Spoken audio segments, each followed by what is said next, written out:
Bueno, vamos ahora con la explicación clásica del espectro de la radiación térmica.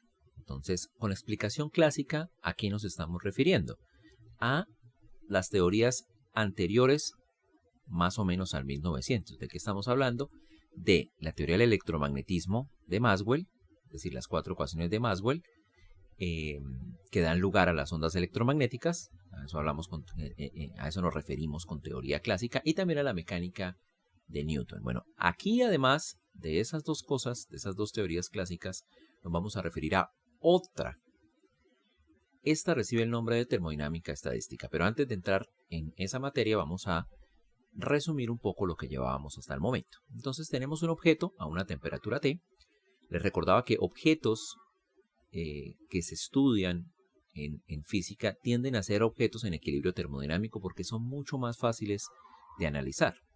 Entonces vamos a analizar la radiación que está emitiendo este cuerpo que está a una temperatura T.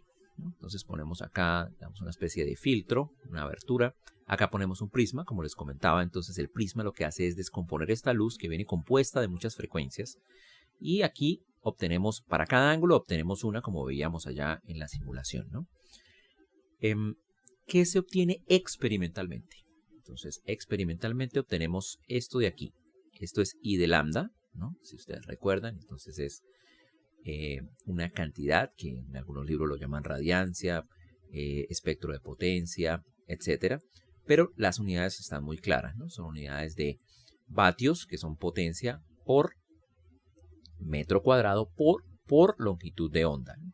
Y aquí tenemos la longitud de onda y las curvas que nos dan dependiendo de la temperatura. Entonces, si el cuerpo está más caliente o más frío, pues nos dan estas dos curvas de acá, ¿no? Caliente, frío. Vimos que esta integral aumenta muchísimo, la integral, o sea, el área bajo la curva, aumenta como t a la 4. Y también vimos que conforme nos sube la temperatura, hay un desplazamiento en el punto en el cual queda el máximo de I. Entonces acá vemos que a 1000 el lambda al que ocurre el máximo está por acá y luego se corre, y eso se llamaba ley de desplazamiento de Wien. Bueno, ¿qué más características tenemos acá en esta curva? Entonces tenemos que cuando lambda es muy grande, es decir, frecuencias muy pequeñas, más allá del rojo, lo que llamamos infrarrojo, la intensidad pasa a ser cero, es decir, casi no existen ondas con esas frecuencias tan bajas o con esas longitudes de ondas tan altas en nuestro espectro, el espectro medido por acá en el detector. Y lo mismo ocurre para longitudes de onda muy pequeñas o para frecuencias muy grandes. Entonces, para frecuencias muy grandes también tenemos que I de lambda tiende a cero. Entonces, en estos dos límites, cuando lambda tiende a infinito y cuando tiende a cero, pues deberíamos obtener I igual a cero.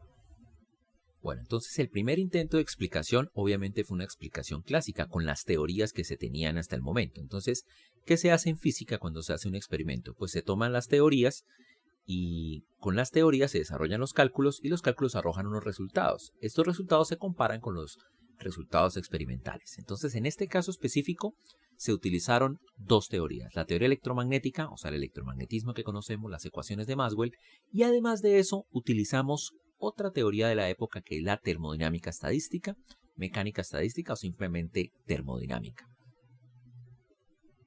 Bueno, sobre el electromagnetismo de Maxwell, pues ya hemos hablado un poco, ¿no? Entonces, ustedes vieron el curso de Física 2, de electricidad y magnetismo, y además de eso, hicimos un resumen en este curso poniendo las 4 ecuaciones y deduciendo de ahí la ecuación de onda electromagnética. Bueno, además del electromagnetismo de Maxwell, para explicar este fenómeno se utilizó la mecánica o termodinámica estadística. Entonces, aprovechamos que el sistema está en equilibrio termodinámico, en este caso nuestro cuerpo está en equilibrio termodinámico, y se usa esta teoría. Entonces, esta ya la hemos visto y voy a tratar de explicarles un poco, digamos a grosso modo, de qué trata esta de aquí. Entonces,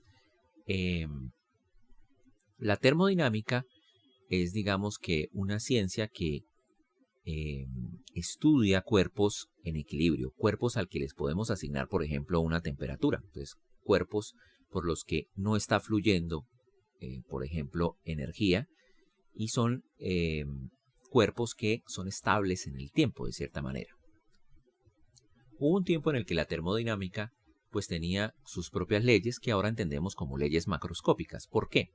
Porque no tomaban en cuenta la composición de los objetos que se estaban estudiando. Entonces hubo un momento en la historia en la cual se decidió o se estudió el comportamiento de muchas sustancias, se dieron cuenta que estaban compuestas de átomos o de partículas indivisibles y se hizo una mecánica de esas partículas. Se analizó una mecánica. Como eran muchas partículas, entonces se hizo una estadística de ellas.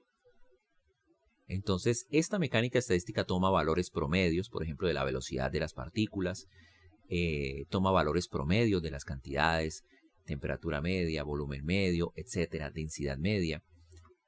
Y a través de ello intenta deducir algunos resultados en termodinámica. Para que nos hagamos una idea, así a grosso modo, esta ecuación, por ejemplo. Entonces, de pronto algunos la conocen. Vamos a enunciarla de esta manera. Esta es la ecuación de estado de un gas ideal.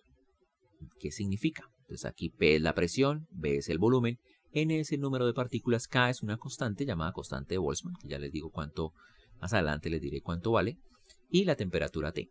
Entonces, la cuestión podría ser fácilmente analizada si dejamos, por ejemplo, constante la temperatura. Entonces, vamos a suponer que tenemos un gas atrapado en un recipiente.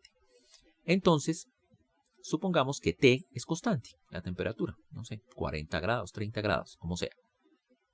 Resulta que si aumentamos el volumen, la presión se tiene que bajar de tal manera que esto se mantenga constante. Y al contrario, igual, ¿no? Lo mismo también podemos dejar, por ejemplo, el volumen quieto y si aumentamos la temperatura, se aumenta la presión. Entonces ellas tienen unas relaciones, ¿no? Entonces, por ejemplo, P y B tienen relaciones inversas, ¿no? Porque podemos hacer esto.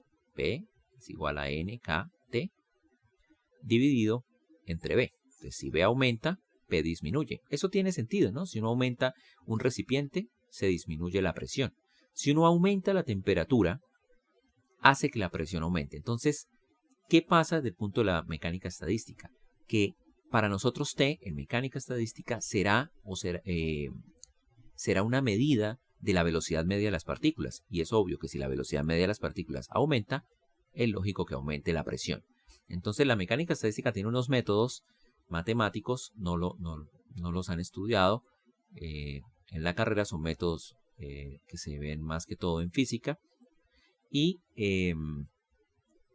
con ese conjunto de métodos, partiendo que las sustancias están compuestas de átomos y mirando cómo son las interacciones entre ellas, esta cosa de acá, esta ecuación, o esta también que es la misma, que inicialmente tenían un origen experimental, fueron deducidas a partir de esta teoría.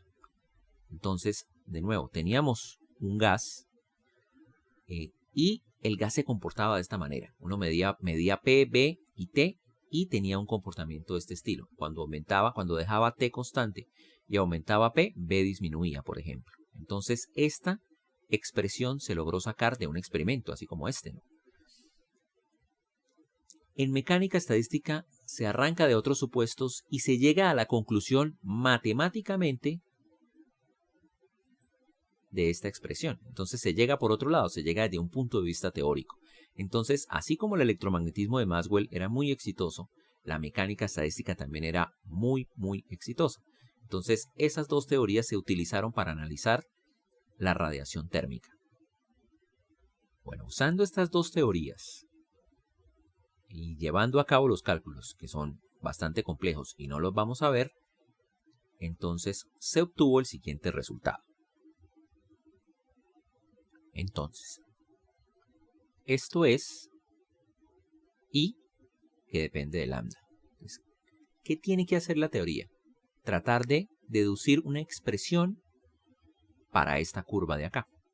¿Y qué se obtuvo? Entonces aquí tenemos lambda, ¿no? Que es la variable independiente en este caso. Tenemos una constante, otra y otra. Bueno, a esta fórmula se le conoció como fórmula de Rayleigh-Jeans, que fueron los primeros que la obtuvieron. Y bueno, no es poco, es mucho trabajo y un entendimiento de estas dos teorías. Bueno, primero vamos a mirar las constantes. Entonces aquí tenemos, bueno, un 2pi, que debe salir de alguna parte, de algún desarrollo, de alguna integral. Tenemos c. 3 por 10 a la 8, es una velocidad, ¿no? Metros por segundo. Origen. Electromagnetismo de Maxwell. ¿Por qué? Porque ahí manejamos ondas electromagnéticas y ellas se mueven a la velocidad de la luz. Recordemos que c es igual a 1 sobre raíz cuadrada de mu sub 0, epsilon 0. Ahí tenemos entonces c. La otra constante, o las otras constantes, o los otros términos que hay que explicar son kT. Ellos son de origen termodinámico, ¿no? Porque K es la constante de Boltzmann y T la temperatura. Bueno, ahora sí, la constante de Boltzmann. La constante de Boltzmann está dada por... Entonces K es 1.380649 por 10 a la menos 23 julio sobre Kelvin, ¿no? De tal manera que T está dado en kelvins y esta cosa de aquí nos da ya en energía, ¿no? En unidades de energía. Bueno, si ustedes se ponen a revisar las unidades de C y las unidades de lambda, van a obtener las unidades correspondientes de I de lambda. Bueno, cosas que tienen sentido en este resultado. Bueno, T, por ejemplo. Si T es mayor, I de lambda es mayor para cualquier lambda, ¿no? Entonces, si cogemos por acá un lambda y aumentamos la temperatura, pues se aumenta I de lambda. Tiene sentido.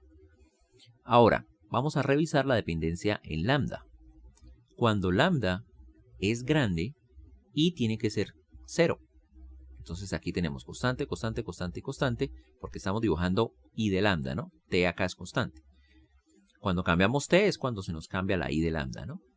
Cuando lambda tiende a ser muy grande, efectivamente aquí lambda tiende a ser grande y tiende a ser 0. Entonces está correcto. Ahora, cuando lambda tiende a ser pequeño, ¿qué pasa acá? Cuando lambda tiende a ser pequeño, I de lambda tiende a ser muy grande. Y hay un problema en esta parte de la curva, porque la predicción acá es que cuando lambda sea pequeña, esto es muy grande. Este problema se conoce como la catástrofe ultravioleta. Bueno, ¿por qué catástrofe y por qué ultravioleta? Ultravioleta porque, si ustedes recuerdan, los colores quedaban más o menos por aquí, ¿no? O sea, es para temperaturas como la del Sol. Entonces tenían su intensidad máxima cuando estaban en las longitudes de onda de la luz visible. Cuando nos metíamos para acá, nos íbamos metiendo a la zona del ultravioleta. Entonces es en esta zona de acá donde esta función no concuerda, ¿no? Acá, cuando lambda tiende a ser 0, cuando tiende hacia acá. Entonces en el ultravioleta ocurre que esta función ya no funciona. Bueno, ¿y por qué catástrofe? Catástrofe porque teníamos dos teorías que explican muchas cosas, muchos fenómenos que no estaban funcionando acá. Entonces se creía que eran muy exitosos. Entonces es una catástrofe porque no tenemos teorías que nos expliquen este fenómeno de acá. Entonces ahora voy a mostrarles una curva que es la que predice este resultado y la vamos a comparar con los datos experimentales. Bueno, acá tenemos entonces el resultado experimental. Sería este de acá, ¿no? Entonces estos punticos son el resultado que los experimentalistas obtienen. Y aquí al ladito tenemos precisamente I de lambda, ¿no? Este de aquí. Obtenido como electromagnetismo más mecánica estadística o termodinámica estadística, ¿no? Que es este de aquí. Entonces, para estos puntos de por aquí, pues la gráfica se parece, ¿no? Diríamos que se parece. Pero ya para puntos, digamos, de frecuencias más altas, ya no existe, digamos, esto parecido a alguno, y es lo que se conoció con el nombre de catástrofe ultravioleta. Entonces, de nuevo, catástrofe porque teníamos dos teorías muy buenas que no llevan a un resultado correcto. y ultravioleta porque falla estrepitosamente en la región de frecuencias altas, de más allá del espectro visible del ultravioleta. Bueno, como en el caso anterior también tenemos una explicación desde el punto de vista de las nuevas teorías que surgen que intentan explicar este fenómeno, ¿no? Entonces es lo que llamamos la explicación cuántica. Y el término cuántico, de nuevo, tiene acá una explicación, así como la tenía en el efecto fotoeléctrico, que recordemos que era porque el espectro, digamos, continuo de energía que tenía nuestra onda, que parecía como un chorro de agua de energía, en el cual la energía iba entrando a la placa, continuo, ahora se discretizó, se trata ahora de unas partículas que encapsulan esa energía, la cuantifican, la cuantizan y son esos paquetes de onda los que llegan ahora a la placa. Entonces ahora vamos a ver la explicación cuántica de este fenómeno. Bueno, entonces para la teoría cuántica de la radiación térmica, la teoría que explica de verdad esta radiación, se continuó utilizando la teoría de la mecánica estadística. Entonces se continuó utilizando la mecánica estadística, tal cual como la conocíamos.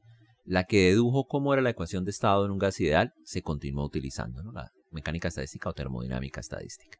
Y ahora vamos a cambiar el electromagnetismo clásico por una nueva hipótesis que se conoció como la hipótesis de Planck, que consistió en lo siguiente. Entonces tenemos este cuerpo que es el cuerpo que está emitiendo radiación, ¿no? Entonces él está emitiendo radiación en alguna dirección, ¿no? Realmente en todas, ¿no? Vamos a suponer que en esta. El culpable de la radiación que está haciendo el cuerpo son los átomos que componen el cuerpo. Entonces vamos a suponer que aquí hay un átomo. Entonces, ¿qué sucede? ¿Cómo ese átomo emite radiación? Porque él vibra. Entonces es como si fuese un movimiento armónico el que estuviese realizando. Esa vibración es lo que hace que él emita, pero él también absorbe. Entonces, él puede absorber energía o radiación y emitir radiación. Esta radiación que tanto absorbe el cuerpo como emite es una radiación que, según la hipótesis de Planck, está cuantizada. ¿A qué se refirió Planck con esto? A que la energía que emite o que absorbe es múltipla fundamental de una energía fundamental. Matemáticamente la podemos poner de la siguiente manera. Entonces, la hipótesis de Planck dice, cada átomo u oscilador absorbe o emite energía que es múltiplo entera de una energía fundamental.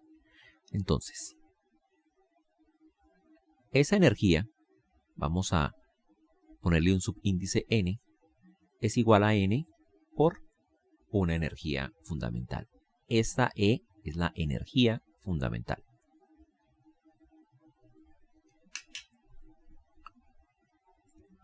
Entonces, tenemos un átomo, ¿no? Entonces decimos, ¿qué energías puede él emitir, ¿no? Emitir o recibir o absorber? Entonces, esta,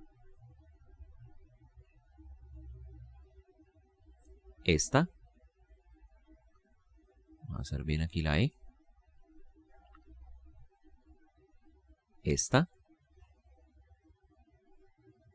etcétera. Así hasta infinito. O sea, toda esa gama de energías. Entonces, viene acá una onda electromagnética.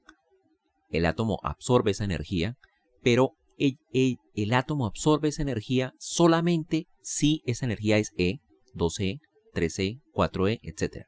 Si uno tiene, por ejemplo, una energía de 0.5E, el átomo no absorbe, no toma esa cantidad de energía que está llegando. Entonces, él es un selector de las energías, tanto que absorbe como que emite. Para ponerlo en términos clásicos y ver la dificultad de que esto ocurra en el mundo macroscópico, entonces vamos a imaginarnos un cuerpo atado a un resorte. Entonces, este es el objeto y está atado a un resorte. Eso es parecido al modelo que tenemos del átomo. Entonces, un átomo está como ahí atado y está vibrando, ¿no? De esta manera, este podría ser el átomo vibrando, ¿no? Entonces, esto es una red, ¿no? Puede ser una red cristalina, todos los átomos están unidos, pero están fijos a un punto y ahí vibran alrededor de ese punto. Entonces, lo mismo acá, vamos a vibrar. Entonces, la idea es la siguiente, para que esto empiece a andar, vamos a suponer que está en su punto de equilibrio, pues yo tengo que aplicarle una fuerza o interaccionar de alguna manera con él, imprimiéndole una velocidad. Entonces, le voy a dar una energía, ¿no? Le voy a dar una energía, le voy a inyectar para que él se mueva. Entonces, si ustedes recuerdan, la energía, digamos, del oscilador era algo así como 1/2 de K por A al cuadrado, ¿cierto? Entonces, yo puedo imprimirle una fuerza que le imprima una amplitud. Y la energía va a ser esta. La idea es que yo puedo colocar esto, darle energía y ponerlo en cualquier punto que yo quiera. Cualquier valor de A igual a 0.1, 0.2, 0.7, 0.8, de tal manera que yo obtenga energía la que yo quiera. Entonces, energía podría ser 0.1 julios, 0.123 julios, la energía que yo quiera. Yo solamente tengo que imprimir la energía poniendo esto en algún lugar, ¿cierto? Dándole un valor a A y mi energía va a ser 1/2 de K por A. Aquí K es la constante del resorte, si ustedes recuerdan del primer tema. Entonces, yo puedo otorgarle cualquier energía a esto que va a tener la energía que yo le dé moviendo el cuerpo lo que yo quiera. Esta teoría dice lo siguiente, que si yo le voy a dar una energía que me da, por ejemplo, 0.123, puede ser que eso no sea cierto. Puede ser que este oscilador tenga una energía, por ejemplo, de 0.2, la energía fundamental. Entonces, la energía que yo le puedo dar a él va a ser 0.2, 0.4, 0.6, 0.8. Si yo le intento dar una patada que le va a dar una energía de 0.5, él no la acepta y se queda absolutamente quieto. Entonces, estas cosas que son impensables en el mundo macroscópico parece que ocurren en el mundo microscópico. Entonces, esta física, que ahora se llamó física cuántica, ¿por qué? Porque todo venía cuantificado en cuantos, en paquetes, ¿no? Entonces venía en paquetes, se llamó mecánica cuántica y empezaron todos estos experimentos a mostrar ese tipo de comportamiento. Un comportamiento en el cual la luz estaba compuesta de cosas empaquetadas, de partículas, y los átomos que componen los cuerpos solo reciben esos paquetes y emiten esos paquetes, pero los emiten y los reciben siempre y cuando venga un múltiplo de una energía fundamental. Bueno, la hipótesis de Planck no para allí. La hipótesis de Planck además advierte sobre cómo es o cómo debería ser esa energía fundamental. Esa energía fundamental debería ser proporcional a la frecuencia del movimiento del átomo en su movimiento de oscilación. De tal manera que esta E, que es esa energía fundamental, se puede escribir como esto de aquí. Es decir, es proporcional a F, donde F es la frecuencia de oscilación. ¿Y qué es H? Es esa constante de proporcionalidad. Bueno, H se llamó constante de Planck. Bueno, ya esa constante parece que la introdujimos en el experimento anterior. Sin embargo, son dos experimentos independientes. No, hoy en día sabemos que dan lo mismo. Sin embargo, en esa época no se sabía. Alguien usó una proporción acá y una proporción en el otro experimento diferentes. La llamaron de manera diferente. Y nos dio exactamente lo mismo en los dos experimentos, como vamos a ver más adelante. Entonces, H fue conocida como constante de Planck. Bueno, ya con esto, entonces, la energía E sub n, que puede ser inyectada al átomo o a la partícula que está vibrando, y que ésta también puede emitir, entonces está dada por N, H, F, donde F es la frecuencia de oscilación de la partícula. Bueno, vamos a hacer un análisis sobre lo que ya hemos visto de efecto fotoeléctrico y esta radiación térmica. Entonces, por un lado, en el efecto fotoeléctrico, ¿qué teníamos? Que la luz estaba compuesta de fotones y que esos fotones, cada uno tiene una energía proporcional a la frecuencia de vibración de la onda. Frecuencia de vibración de la onda electromagnética. En este caso, tenemos un átomo que vibra. Ese átomo que vibra tiene una frecuencia. ¿Y qué energías puede emitir o absorber ese átomo? N por una constante de proporcionalidad H por una frecuencia F de la vibración del átomo. Son conceptos completamente diferentes, ¿no? Y estas H's en un principio no se llamaban H's, ¿no? Esta tenía otro nombre y esta tenía otro nombre. Yo creería que aquí sí se llamó H desde un principio. La idea cuál es, que dos fenómenos completamente diferentes, dos experimentos completamente diferentes, arrojaron esa misma constante de proporcionalidad, ¿no? Entonces si a esta la llamamos H1 y a esta la llamamos H sub 2, finalmente los dos experimentos mostraron que H1 es igual a H2. Bueno, ahora sí vamos a mostrar el resultado que obtuvo Planck para el espectro I de lambda. Bueno, este resultado lo podemos escribir de la siguiente manera. I de lambda es igual. Inicialmente, 2pi por h. ¿Qué es h? Esa constante de proporcionalidad, ¿no? Por velocidad de la luz al cuadrado, ¿no? Dividido entre lambda a la 5 por una función acá bastante complicada. Entonces aquí tenemos un 1 y aquí tenemos e elevado a la hc sobre lambda kt.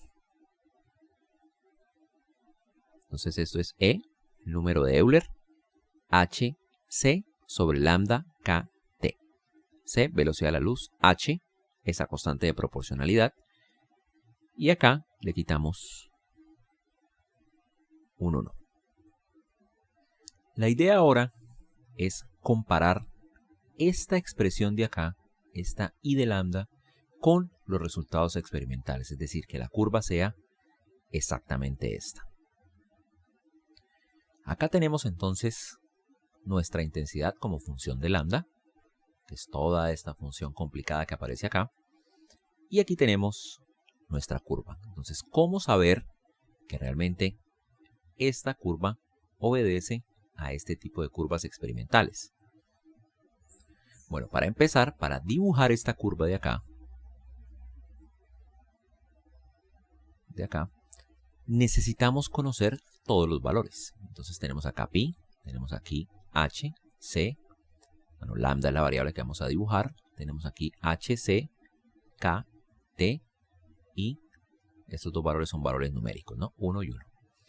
Bueno, ¿qué no tenemos acá todavía?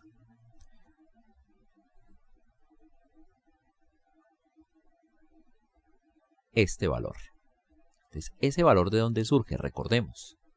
Surge de la hipótesis de Planck, que dice que E sub n es igual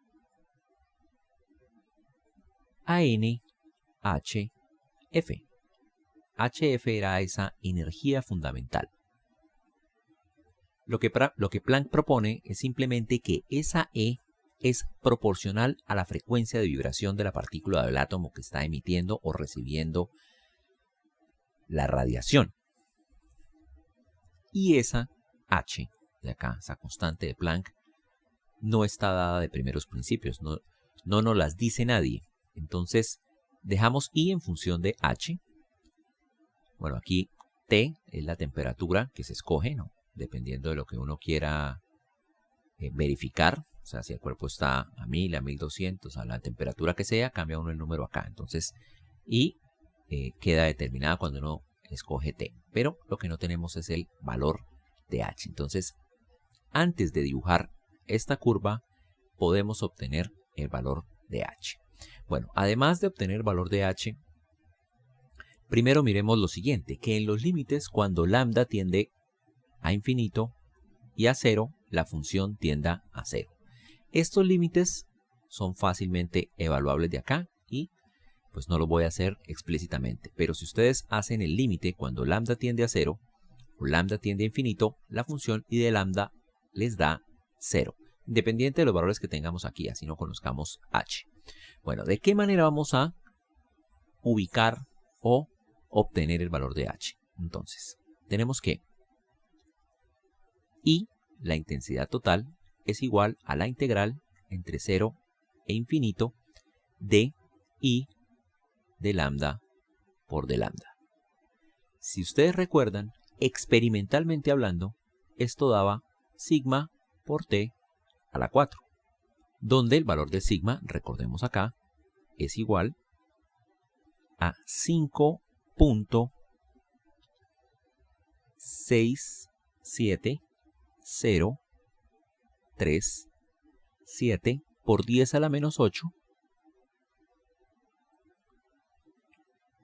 vatios sobre metros al cuadrado Kelvin a la 4.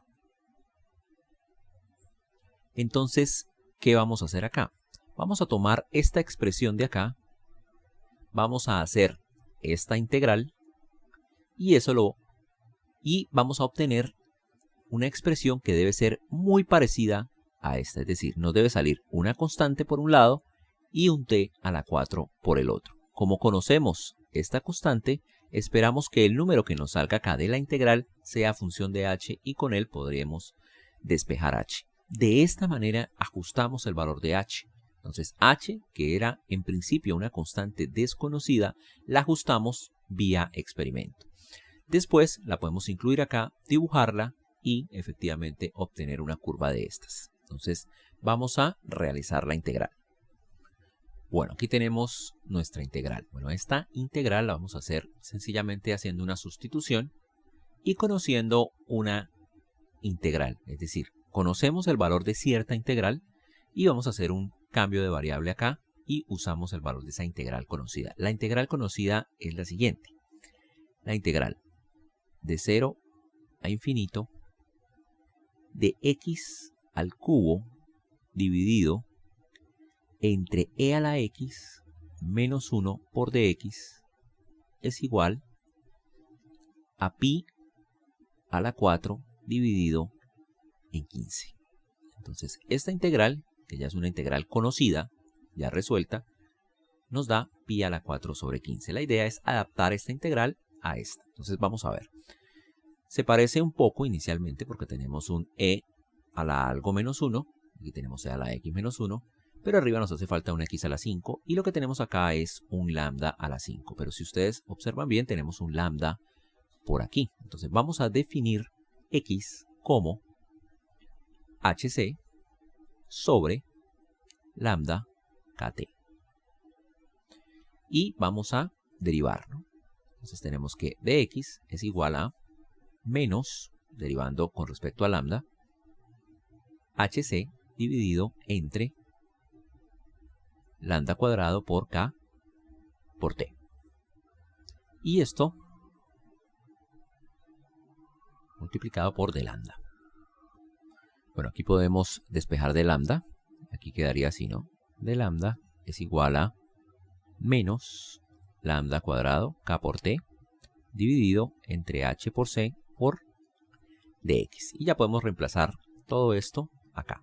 Entonces nuestra integral queda así. De 0 a infinito de 2pi h c cuadrado sobre lambda a la 5 multiplicado por de lambda, ¿no? O sea, por, más bien, 1 sobre e a la x menos 1 por de lambda. Y de lambda en este caso entonces sería menos lambda cuadrado kt sobre hc por dx. Ya estamos a punto de obtener algo muy parecido a esto, ¿no? Pero tenemos aquí lambda a la 5 y tenemos aquí lambda al cuadrado. Eso hace que tengamos aquí un lambda a la 3. Entonces vamos a hacer este procedimiento. Bueno, aquí antes de organizar la x al cubo, vamos a hacer algunas cancelaciones, ¿no? Por ejemplo, aquí h se nos va con h y aquí este cuadrado se nos va con este. Entonces reescribamos lo que nos quedó, ¿no? Entonces nos quedó la integral de 0 hasta infinito de 2pi por c. Vamos a sacar antes de esto el menos, dividido en lambda al cubo. Y aquí nos queda k por t. Y nos queda 1 dividido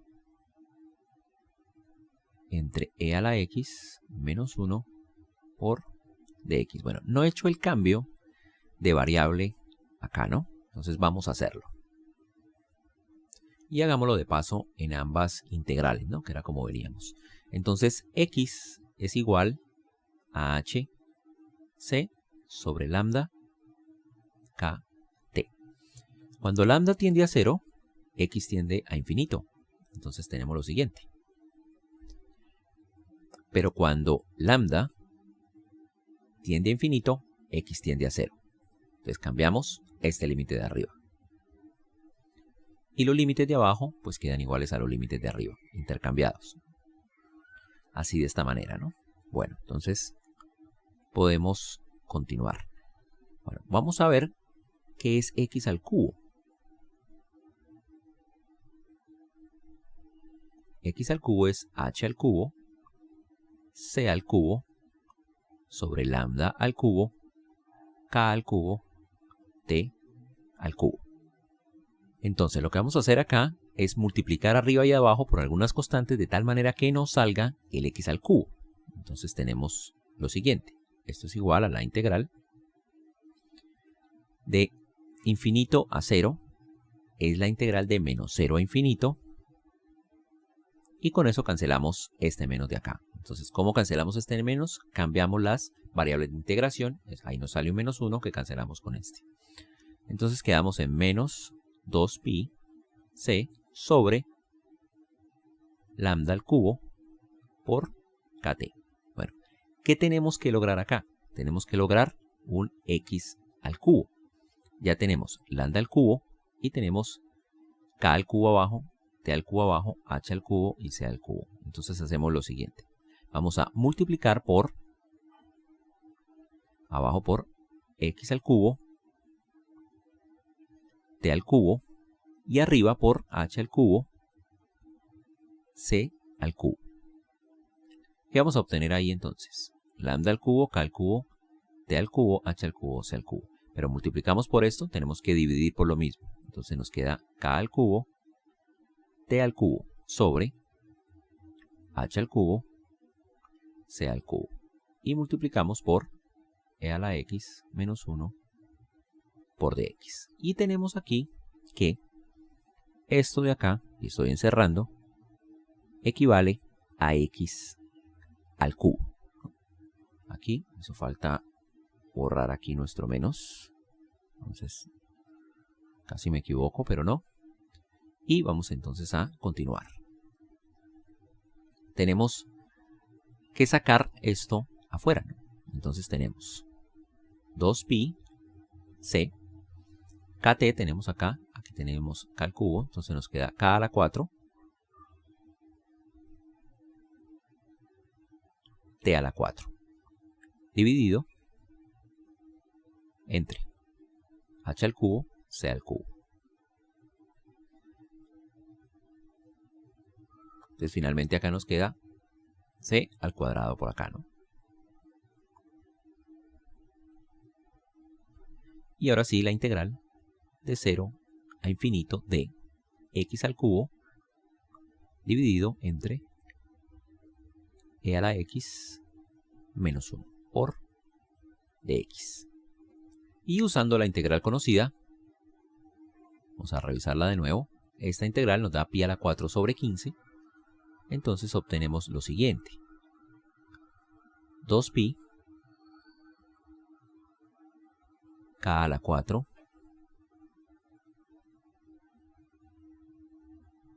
t a la 4 sobre h al cubo c cuadrado por pi cuadrado sobre 15. Perdón, pi a la 4. Pi a la 4 sobre 15. Vamos a verla de nuevo, ¿no? Pi a la 4 sobre 15. Bueno, si rearreglamos acá, obtenemos 2 pi k a la 4, pi a la 5 con el pi a la 4, dividido entre 15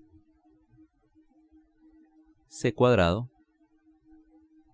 h al cubo por t a la 4. Y nos da una ley muy cercana a la ley de Stefan, ¿no? Vamos a poner a la izquierda. Y de lambda por de lambda, ¿no? Esta integral finalmente nos da esto de aquí. Pero sabemos que todo este valor es sigma. De tal manera que sigma es igual a 2 pi a la 5 k a la 4 dividido entre 15 c cuadrado h al cubo. Y de aquí ya podremos despejar h al cubo porque conocemos el valor experimental de sigma.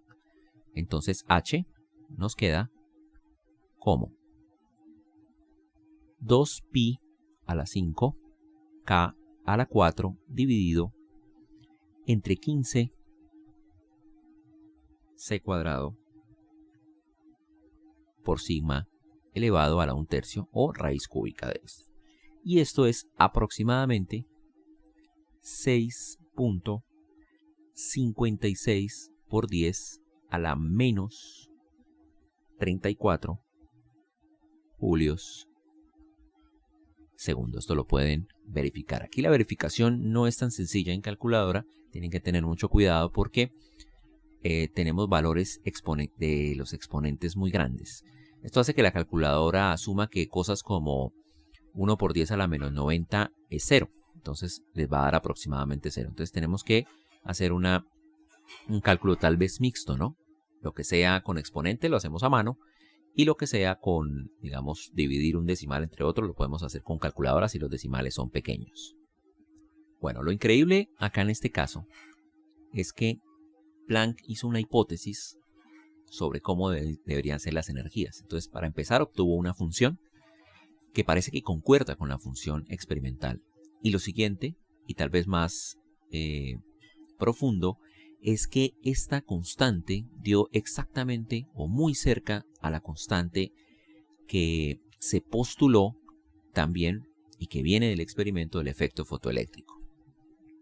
Bueno, una vez se calculó el valor de H de esta manera, ya se obtuvo absolutamente toda la información sobre la función I de lambda, ¿no? Que es la que tenemos por acá, es la que estamos integrando. Y ya se puede dibujar, ¿no? Y se notó efectivamente que casaba exactamente con la gráfica que tenemos experimental. Bueno, así de esta manera, ¿no? Entonces aquí tenemos I de lambda. Y ya habiendo calculado el valor de H a partir de la ley experimental de Stefan, entonces se procedió a dibujar esta función. Esta función dio efectivamente esta función que dibujamos acá. Y estos son los valores experimentales que encajan perfectamente, ¿no? Esto se hace a cierta temperatura. Bueno, teniendo ya el valor de H, es posible, usando I de lambda, deducir la ley de Wien. Entonces, eso es lo que vamos a hacer ahora. Bueno, aquí tenemos la ley de desplazamiento de Wien. Dice lo siguiente. El lambda al cual ocurre el máximo en I de lambda está relacionado con la temperatura de esta manera. Es inverso. Aumento de la temperatura, disminuye el lambda al cual ocurre el máximo. Y esta es una constante que se verifica o que se obtiene de los experimentos. Entonces, bueno, ¿cómo obtener esta ley a partir de esto? Entonces, si lambda max es el lambda al cual ocurre el máximo, ¿qué debemos hacer? Pues como sabemos cómo es la curva de la radiación térmica, entonces, ¿qué hacemos? Derivamos esta función con respecto a lambda e igualamos a 0. Entonces hacemos esto. derivamos con respecto a lambda, igualamos a 0 y despejamos el valor de lambda. ¿Y qué debe aparecer? Debe aparecer una constante y abajo debe aparecer la temperatura. Entonces vamos a hacer la derivada de esta función. Entonces de i de lambda, aquí voy a utilizar producto. Entonces tenemos una constante que vamos a sacar acá, es 2pi h c cuadrado. Vamos a sacar la constante y vamos a derivar como si fuese un producto, como asumiendo que este está arriba y vale lambda a la menos 5. Entonces obtenemos menos 5 lambda a la menos 6 dividido entre e a la hc sobre lambda kt menos 1 más. Entonces ahora vamos a dejar tranquilo este lambda a la menos 5 y vamos a derivar este. Entonces este es como si fuese esto elevado a la menos 1. Entonces tendríamos menos 1 por este elevado a la menos 2, es decir, nos sale abajo al cuadrado. Entonces quedaría e hc dividido entre lambda kt menos 1 y todo elevado al cuadrado por la derivada interna. Entonces la derivada interna es esta función e a la hc sobre lambda kt por la derivada interna. Bueno, la derivada de menos 1 es 0, ¿no? Por la derivada interna. Y la derivada interna daría menos hc sobre lambda cuadrado kt. Bueno, vamos a mirar qué podemos hacer en este caso. Bueno, para empezar, igualemos a 0 la derivada, ¿no? En este caso, entonces podemos pasar a multiplicar este de aquí, ¿no? Entonces aquí tenemos una cosa por acá y tenemos otra cosa por acá. Vamos a arreglarla mejor, habiendo pasado primero este acá a dividir, ¿no? Entonces tenemos menos 5 lambda a la menos 6 dividido entre esto de aquí, sería e a la hc dividido entre lambda kt menos 1. Menos y menos da más. Entonces tenemos más. Aquí tenemos lambda a la menos 5. Podemos escribir algo como lambda a la menos 7. Lambda a la menos 7 hc sobre kt. E a la hc sobre lambda kt. Y todo esto dividido entre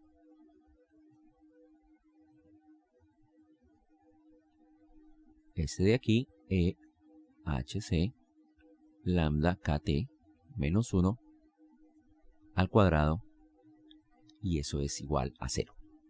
Bueno, vamos a multiplicar a ambos lados de esta ecuación por este de aquí, al cuadrado, o sea, realmente por este, de tal manera que nos desaparezca acá. Bueno, antes de hacer eso tenemos que fijarnos que no estemos cometiendo alguna imprecisión matemática, es decir, multiplicar, por ejemplo, por 0.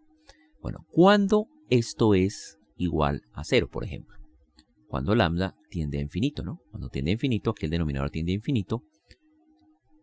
Esto dividido entre infinito da 0, e a la 0 da 1, 1 menos 1 igual a 0. Entonces, vamos a asumir que lambda es diferente de infinito, ¿no? Para continuar. Asumiendo esto, ya podemos multiplicar por este de aquí. Entonces, nos queda menos 5 lambda a la menos 6 que multiplica a e a la hc sobre lambda kt menos 1, ¿no? Esto todo es e elevado a todo esto, ¿no? Más lambda a la menos 7 hc sobre kt que multiplica a e a la hc sobre lambda k por t. Y eso es igual a 0. Ahora voy a hacer lo siguiente. Voy a multiplicar por lambda a la menos 6. Perdón, por lambda a la 6. Si multiplico por lambda a la 6, ¿qué obtengo acá? Obtengo menos 5 e a la hc sobre lambda kt menos 1 más hc sobre lambda kt. Bueno, ¿por qué este lambda? Porque multipliqué por lambda a la 6. Aquí nos quedaría lambda a la menos 1 y lo estoy poniendo por acá. E a la HC sobre lambda K por T. Y eso es igual a 0. Ahora voy a hacer el siguiente cambio de variable. Vamos a decir que X es igual a H por C sobre lambda K T. En ese caso, entonces obtenemos lo siguiente. Menos 5 e a la X menos 1 más X e a la X igual a 0. Entonces me queda una ecuación en X. En realidad, ¿X qué es? X es una constante, HC sobre KT, dividido entre lambda. Entonces, en X está encapsulado lambda. Entonces vamos a hacer una operación aquí al final, menos 5e a la X, más 5 más X e a la X. Vamos a factorizar e a la X. Nos quedaría e a la X que multiplica a X menos 5 más 5 y eso es igual a 0. Y hay que resolver esta ecuación para X. Bueno, lo primero que hay que observar es que X igual a 0 es una solución. Observen que X igual a 0 hará que esto sea 1. Entonces tendríamos 1, 0 menos 5, más 5 es igual a menos 5 más 5 igual a 0. Entonces X igual a 0 es una solución. Sin embargo, si X es igual a 0, lambda tiende a infinito y dijimos que lambda era diferente de infinito. Entonces no vamos a considerar esa solución. La solución a esta ecuación la podemos obtener de una manera numérica. Entonces, si ustedes se dan a la tarea de resolverla, el valor de X que obtuve fue aproximadamente igual a 4.96. ¿Eso qué implica? Eso implica que 4.96 que estoy haciendo acá, reemplazando por aquí, ¿no? Es igual a HC dividido entre lambda K T. Y este lambda es definitivamente el lambda que estamos buscando, ¿no? El lambda máximo. Y si lo despejamos, entonces el lambda al cual ocurre el máximo es igual a HC dividido entre K por 4.96 y vamos a dejar acá el 1 sobre T. Entonces esta ley ya es muy parecida a la que teníamos inicialmente, ¿no? Vamos a cerrar acá el paréntesis. Entonces, ¿qué es esta, no? Entonces tenemos T abajo y esta es la constante que debemos obtener de las otras constantes. Si ustedes hacen ese cálculo, asumiendo el valor de H que acabamos de calcular del otro experimento, entonces obtenemos algo así como que toda esta constante, es decir, HC sobre K por 4.96, da aproximadamente 2.88 por 10 a la menos 3, ¿no? Y básicamente, entonces esto nos queda 2.87 por 10 a la menos 3 dividido entre T. Y esta ecuación ya es muy parecida a la ecuación experimental, ¿no?